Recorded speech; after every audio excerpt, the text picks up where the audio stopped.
Assalamualaikum warahmatullahi wabarakatuh. Perkenalkan, saya Siti Dwi Lazuardi, dosen tetap Departemen Teknik Transportasi Laut, Program Studi Sarjana Teknik Transportasi Laut, Institut Teknologi 10 November. Video ini dibuat sebagai salah satu persyaratan dalam sertifikasi dosen gelombang 1 tahun 2025, yaitu pernyataan diri dosen dalam unjuk kerja Tridharma Perguruan Tinggi atau PDD UKTPT dalam bidang pengajaran. Pada kesempatan kali ini, mata kuliah yang akan saya sampaikan dalam video pengajaran adalah mata kuliah inti penciri departemen, yaitu Logistik Maritim. Mata kuliah ini berbobot 3 SKS dan diajarkan pada semester 4 dengan metode DIA, Delivery, Interaction, and Assessment, baik secara online maupun offline. Selain itu, metode pembelajaran juga menempatkan mahasiswa sebagai pusat dari proses belajar mengajar, yaitu Student-Centered Learning. Hal ini bertujuan agar memicu mahasiswa lebih aktif, kreatif, dan inovatif, serta bertanggung jawab terhadap proses belajarnya sendiri. Mata kuliah ini akan dilaksanakan selama 16 kali pertemuan, di mana 13 kali tatap muka di kelas, 1 kali diadakan kuliah lapangan ke industri, 2 kali evaluasi, yaitu evaluasi tengah semester dan evaluasi akhir semester. Semua material pembelajaran hingga pengumpulan penugasan dan kuis dapat diakses di MyITS Classroom di kelas Logistik Maritim. Berikut adalah contoh tampilan MyITS Classroom untuk mata kuliah Logistik Maritim, di mana sudah tersedia seluruh material dan juga penugasan, kuis, serta informasi pengumpulan baik untuk evaluasi tengah semester maupun akhir semester. Deskripsi mata kuliah Logistik Maritim membahas sistem logistik dalam konteks maritim, mencakup perencanaan, pengelolaan, dan optimasi aliran barang, khususnya melalui moda laut dan angkutan antar moda atau multimoda. Mahasiswa akan memahami peran strategis transportasi laut dalam sistem logistik, serta mampu menganalisis solusi teknis dan manajerial terhadap permasalahan logistik di wilayah kepulauan. Mata kuliah ini merupakan mata kuliah gabungan dari beberapa bidang ilmu, yaitu manajemen logistik, bisnis logistik, dan logistik maritim.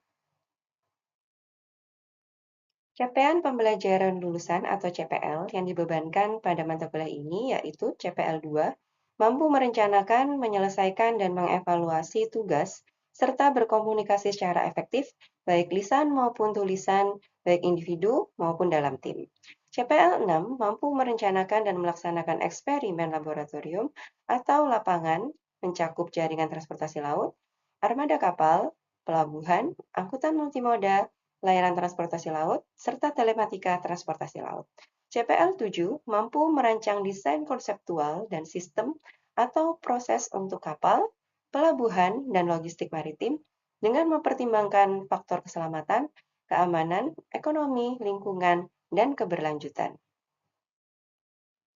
Adapun capaian pembelajaran mata kuliah pada logistik maritim terdapat 4 CPMK, yaitu mampu menjelaskan dan menguraikan konsep dasar logistik, manajemen logistik, dan logistik maritim. Yang kedua, mampu mengidentifikasi, memformulasikan, dan menentukan besaran biaya logistik maritim. Yang ketiga, mampu merencanakan dan mengelola logistik pada sektor maritim dengan angkutan multimoda. Yang keempat, mampu mengevaluasi sistem logistik pada sektor maritim. Terdapat 9 pokok bahasan yang akan diajarkan dalam logistik maritim. Yang pertama, pengantar logistik dan manajemen logistik, pengantar logistik maritim, intermodal transport and modal shift, biaya logistik, freight forwarding, logistik 4.0, analisis biaya manfaat, perdagangan internasional, dan short sea shipping. Komponen penilaian dalam mata kuliah logistik maritim terdapat tugas, kuis, ETS, dan EAS. Untuk proporsi tugas dan kuis masing-masing adalah 10%, sedangkan untuk ETS sebanyak 30% dan EAS 40%. Selanjutnya, saya akan menampilkan cuplikan video pengajaran untuk mata kuliah logistik maritim.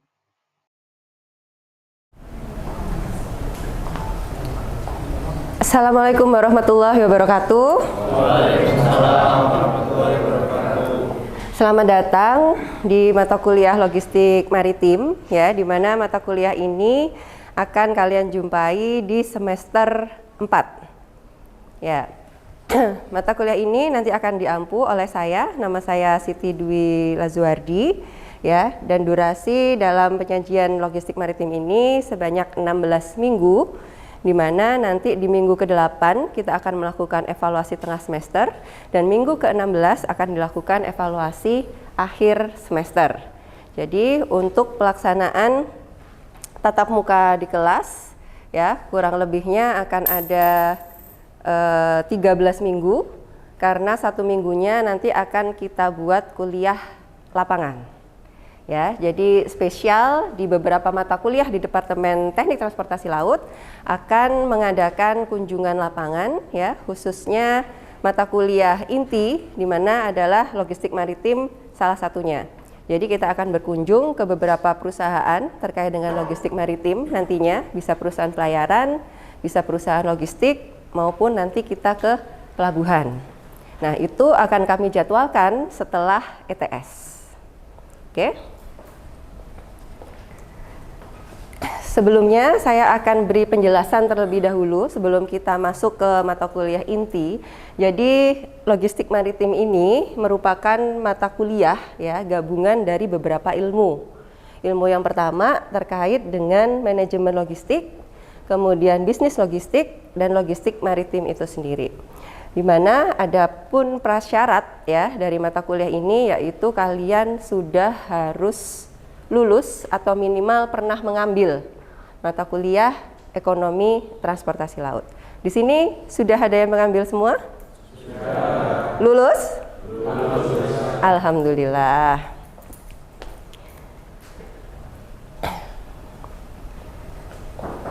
Nah, untuk selanjutnya saya akan menjelaskan terkait dengan capaian pembelajaran lulusan.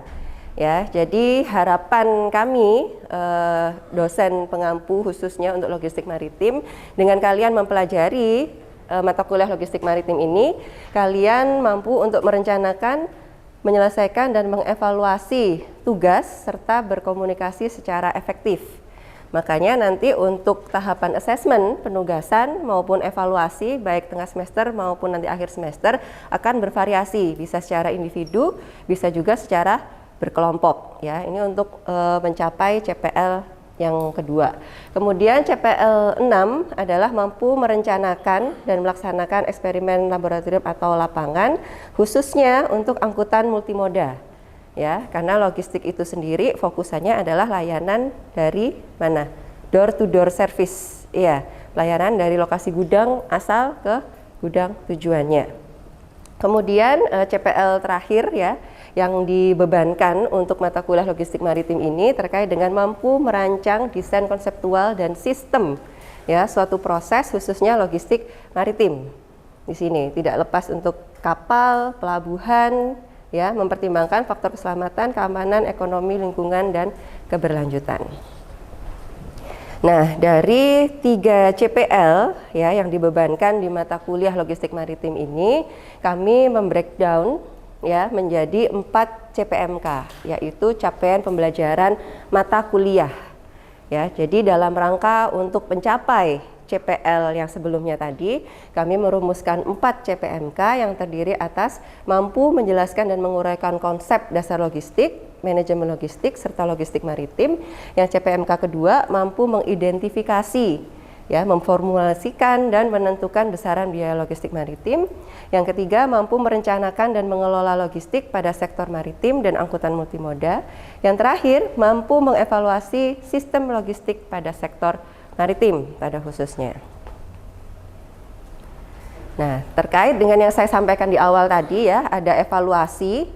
Di sini saya membagi ada 5 tahapan assessment atau evaluasi nantinya, ya, di mana keterkaitan antara CPL dengan CPMK, ya. CPMK 1 itu nanti melekat pada CPL 2 dan 6, kemudian CPMK 2 ada keterkaitan dengan CPL 6 dan 7, CPMK 3 ada keterkaitan dengan CPL 6 dan 7 juga, CPMK 4 ada keterkaitan dengan CPL 2 dan juga CPL 7. Dan untuk evaluasinya tadi ya ada 5, di mana total proporsi untuk tugas 1 sebesar 10%, tugas 2 juga 10%, kemudian ada ETS ya itu sebesar 30%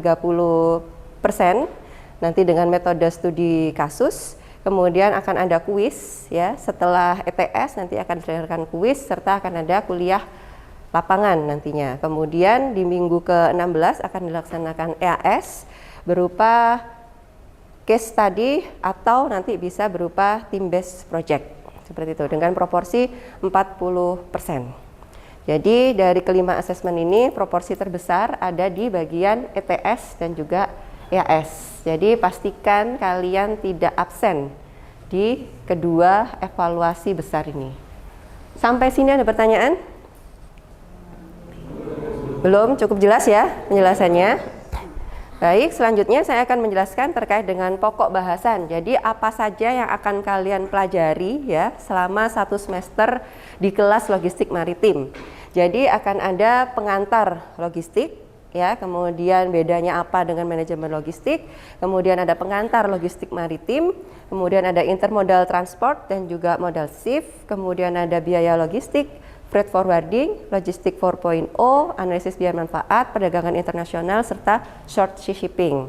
Jadi beberapa pokok bahasan ini nantinya bisa dari dosen pengampu, saya secara langsung akan menyampaikan, atau nanti saya juga bisa mengundang beberapa praktisi ya, misalnya terkait dengan logistik, penerapan logistik 4.0 di industri khususnya sektor maritim atau sektor logistik maritim ya, yang nanti bisa berbagi melalui kuliah tamu gitu. Jadi untuk pelaksanaan perkuliahan logistik maritim ini kami usahakan ya untuk tidak monoton dilakukan di kelas saja. Jadi bisa di luar kelas berupa kuliah lapangan atau mungkin kita mengundang para praktisi untuk bisa hadir baik secara online atau offline untuk sharing pengalamannya ya atau knowledge-nya terkait dengan logistik maritim ke kita semua nanti di kelas. Jadi kurang lebihnya ini ya pokok bahasannya. Kemudian referensi yang akan digunakan di logistik maritim ini ada 4 ya sebagai berikut. Nah, untuk pemanasan terlebih dahulu. Logistik, siapa yang baru pertama kali mendengar istilah logistik? Ya? Pertama kali. Pertama kali. Kalau pertama kali sekiranya ya yang ada di pikiran, logistik itu tentang apa sih? Ini saya Bu ya? Iya. Seperti kita belanja online gitu Bu. Jadi kita memesan barang dari tempat barang kita memesan ke tempat kita tujuan. Jadi seperti perpindahan barang gitu. Oke. Mulai dari pemesanan sampai pemindahan barangnya itu adalah logistik. Ada opini lain mungkin? Ya, silakan. Mas siapa? Boleh disebutkan namanya? Oke, Mas Ido. Tadi Mas siapa? Mas Raihan, ya. Izin menjawab, Udwi, untuk terkait logistik itu ada 3 komponen, yaitu ada produksi, lalu ada warehousing atau yang inventory, lalu yang ketiga ada transportasi. Dan itu termasuk dari ilmu logistik sendiri, dari produksinya berapa, nanti dia dilakukannya warehousing, inventory, nanti di transportasinya dia seperti apa, seperti itu.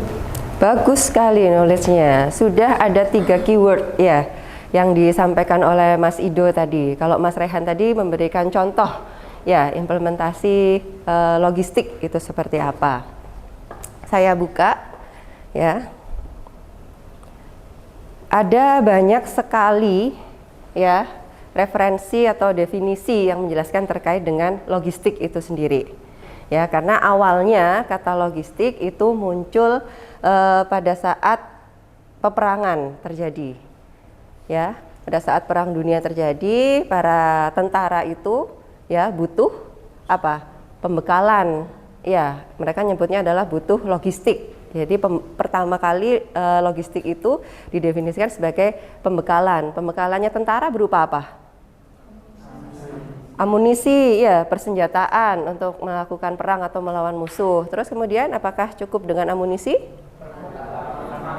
Perbekalan, betul. Karena perang tanpa dikasih bekal makan dulu juga nggak bisa menang nanti ya. Nah, makanya juga perlu adanya perbekalan konsumsi atau makanan.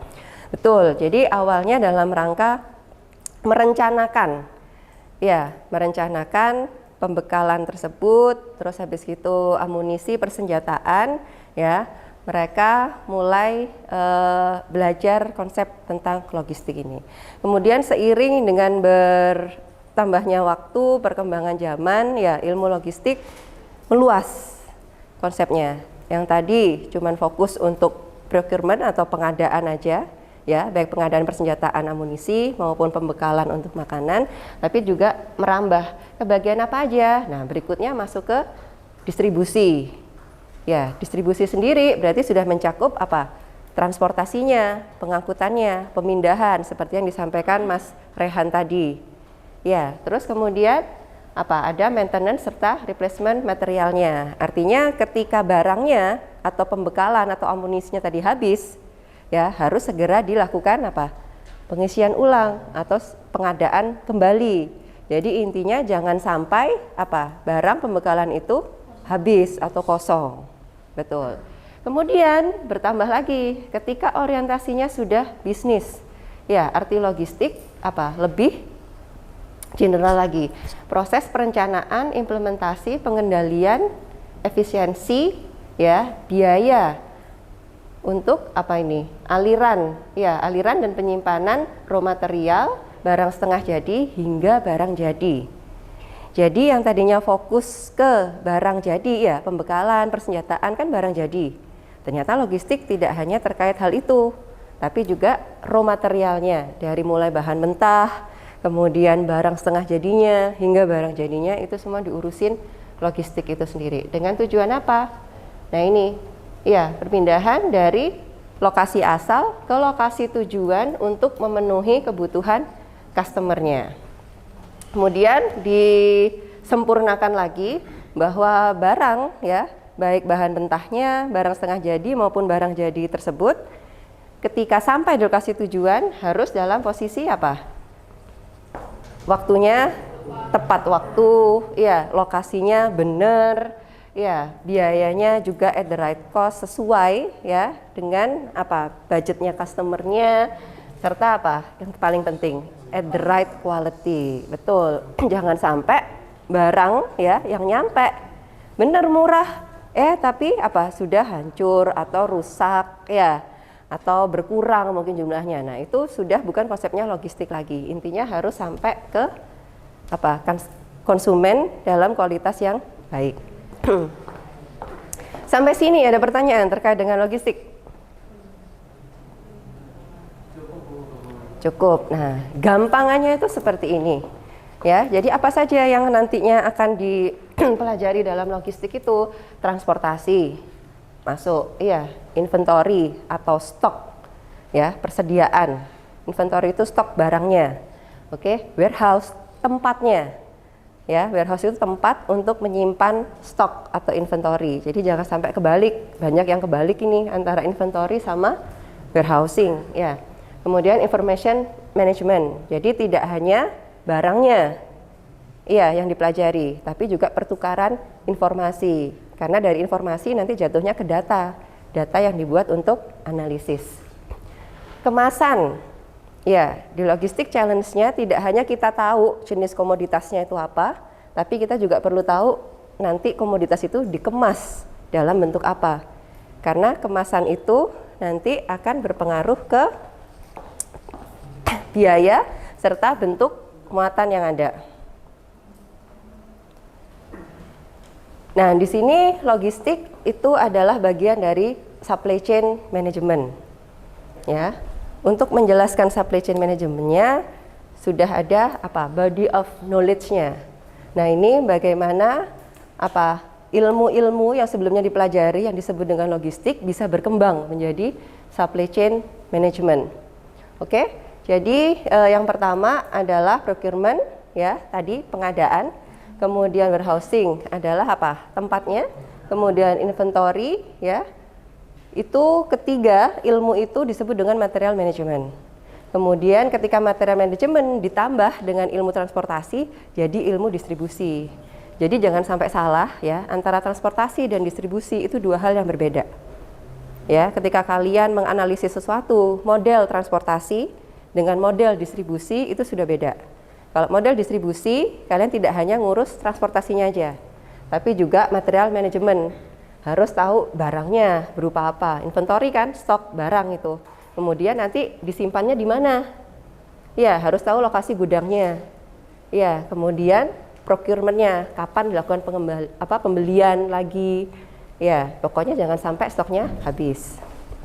Nah, baru disebut dengan supply chain management ketika orientasinya bisnis, ya, perlu partner lain untuk mengembangkan bisnis tersebut, ya, makanya muncul yang namanya keilmuan supply chain management atau manajemen rantai pasok. Gitu. Sampai sini ada pertanyaan? Izin bertanya, Bu. Ya, silahkan.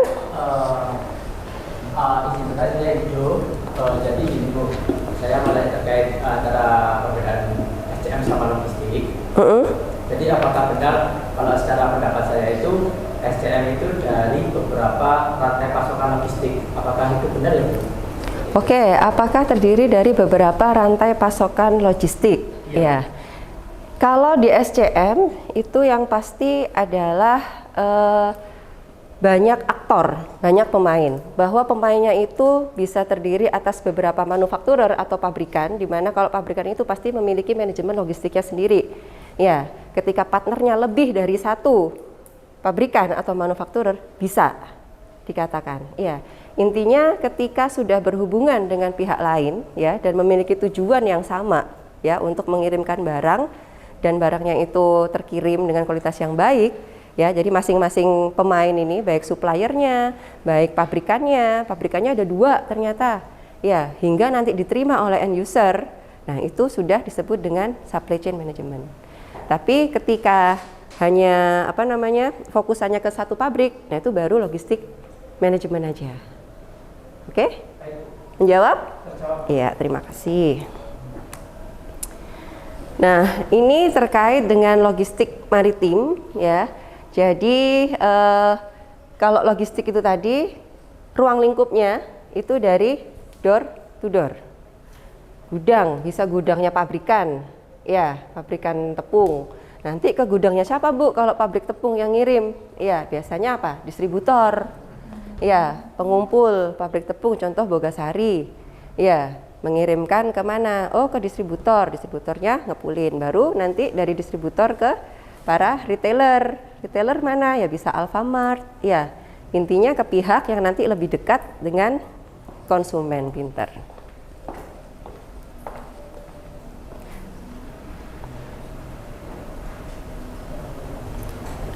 Nah, ini perbedaan antara logistik maritim dengan transportasi laut. Oke, secara konsep logistik maritim seperti yang saya sampaikan sebelumnya. Apa tadi cakupannya kalau logistik maritim? Mas siapa namanya? Mas Abid. Abid, ya. Gimana Mas Abid kalau logistik maritim? Logistik maritim yang udah disenangkep saya tadi Bu, konsepnya itu dia door to door. Jadi dari pihak produksinya atau pabriknya dikirim ke customer. Nah, itu ada proses dari pabrik mungkin dikirim terlebih dahulu ke inventory atau penyimpanannya. Kemudian dari penyimpanan nanti dikirim ke bagian pelabuhan untuk pengiriman dari asal ke tujuannya, kan lokasinya berbeda ya Bu. Oke. Misalnya lokasinya di lokasi A itu di beda pulau, berarti kan di pelabuhan A atau pelabuhan B nanti pengirimannya itu dilakukan, habis itu nanti di pelabuhan B akan disimpan lagi di tempat penyimpanan lagi sebelum dikirimkan ke customer. Mungkin seperti itu. Oke, kalau transportasi laut atau maritime transport? Kalau maritime transport, saya mungkin lebih ke arah dia pengiriman dari pelabuhannya, yaitu lebih ke arah kapalnya. Dari pelabuhan ke? Dari pelabuhan A ke pelabuhan B. Gitu. Oke, good. Betul sekali, Mas Abid ya. Jadi kalau untuk maritime logistik ya itu dari door to door, dari gudang asal ke gudang tujuan, di mana pengangkutan utamanya itu apa, menggunakan kapal, makanya dia disebut maritime logistik. Oke. Kalau untuk maritime transport itu betul cakupannya adalah port to port gitu, jadi tidak sampai ke transportasi daratnya, jadi full pakai menggunakan kapal saja. Yang perlu diketahui uniknya dari transportasi laut ya itu adalah apa? Jenis muatan yang diangkut itu mempengaruhi moda atau alat angkut yang akan kita pakai. Kalau bentukannya peti kemas atau box, ada kapalnya sendiri, kapal peti kemas. Tapi semisal kalau bentukannya curah, cair, iya angkutan BBM, ada kapalnya sendiri, namanya tanker. Oke. Terus kalau ada curah cair, iya batu bara, gandum, iya ada namanya Karir. Penumpang pun juga ada namanya sendiri. Ya, ada ferry roro, ya, ada ropex penyebutannya, ada ferry, ya, kapal penumpang atau kapal cruise yang mewah. Nah, itu uniknya transportasi laut. Kemudian ini penjelasan dari beberapa contoh ya, pemain ya di sektor logistik maritim, ada shipping, pelayaran, ada pelabuhan, dan juga ada pihak ketiga ya yang kita sebut adalah freight forwarding atau kita sebutnya adalah third party logistik. Oke. Detail kesemuanya ini nanti akan saya jelaskan minggu depan ya. Jadi untuk pertemuan pertama ini saya ingin kalian mengetahui terlebih dahulu terkait dengan konsep logistik itu seperti apa, ruang lingkupnya yang dipelajari ya, logistik, dan perbedaan antara logistik maritim dengan transportasi laut. Ya, secara ruang lingkup itu seperti apa. Nah, supaya tidak menguap begitu saja ya, apa yang sudah saya jelaskan dan apa yang sudah kalian tangkap ya di perkuliahan minggu pertama ini, maka saya memberikan tugasnya mudah ya. Cuman ini cukup challenging terkait dengan mencari contoh implementasinya di masing-masing istilah ya dalam logistik maupun logistik maritim. Yang pertama ada logistik manajemen, ya apa perbedaannya dengan supply chain management, berikut dengan contohnya, ya bisa contoh pola pengirimannya, contoh barangnya atau perusahaannya, ya kemudian ada maritime transport versus dengan maritime logistik seperti yang sudah saya jelaskan itu tadi, ya barusan. Dan yang terakhir ini yang baru ya tugas untuk kalian supaya bisa tahu perbedaan antara green logistik dengan reverse logistik. Jadi akan ada banyak sekali ya istilah dalam logistik. Jadi ini dulu untuk pertemuan pertama. Nanti untuk detailnya bisa kalian lihat. Nah,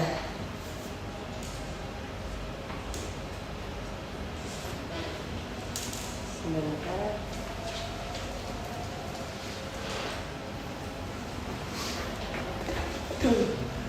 Di My ITS Classroom sudah saya sampaikan ya untuk keseluruhan materi. Berikut adalah penjelasannya.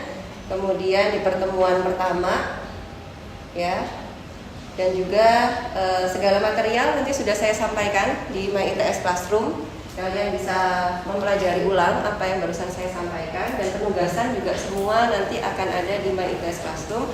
Pengumpulan juga via My ITS Classroom. Ya, jadi terkait dengan deadline kalian harus sudah memahami via My ITS Classroom tersebut. Oke. Untuk segala pertanyaan terkait dengan penugasan ya, nanti saya minta tolong komting kelas ya untuk membuat WA group. Ya, nanti undang saya di sana. Jadi pertanyaan apapun tolong jangan japri ke saya, nanti semua disampaikan di WAG ya supaya teman-teman yang lain bisa mengikuti. Terakhir ada pertanyaan terkait dengan penugasan? Iya, saya.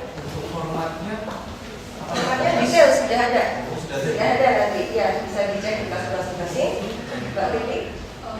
Sebenarnya saya pengen nanya apakah ini berupa tulis lewat kertas atau bisa lewat digital? Oh ya, Kebetulan sudah saya detailkan pembuatannya pakai PowerPoint, ya, dan nanti disampaikan secara PowerPoint dan tugasnya adalah individu. Sifatnya. Ada lagi yang ditanyakan? Cukup Bu. Cukup, baik kalau begitu saya akhiri perkuliahannya. Terima kasih, semoga apa yang saya sampaikan ya bisa mendapatkan kebermanfaatan ya, dan kalian yang tadinya belum mengerti terkait dengan logistik jadi sudah mengetahui. Baik, terima kasih, saya akhiri. Wassalamualaikum warahmatullahi wabarakatuh. Waalaikumsalam warahmatullahi wabarakatuh. Terima kasih Bu. Demikian deskripsi singkat dan cuplikan video pengajaran mata kuliah Logistik Maritim pada Departemen Teknik Transportasi Laut, Institut Teknologi 10 November. Semoga dapat memberikan gambaran bagaimana proses pembelajaran dari mata kuliah yang saya ampu dan menjadi bahan pertimbangan yang baik dalam proses penilaian sertifikasi dosen gelombang 1 tahun 2025. Akhir kata, saya ucapkan terima kasih. Wassalamualaikum warahmatullahi wabarakatuh.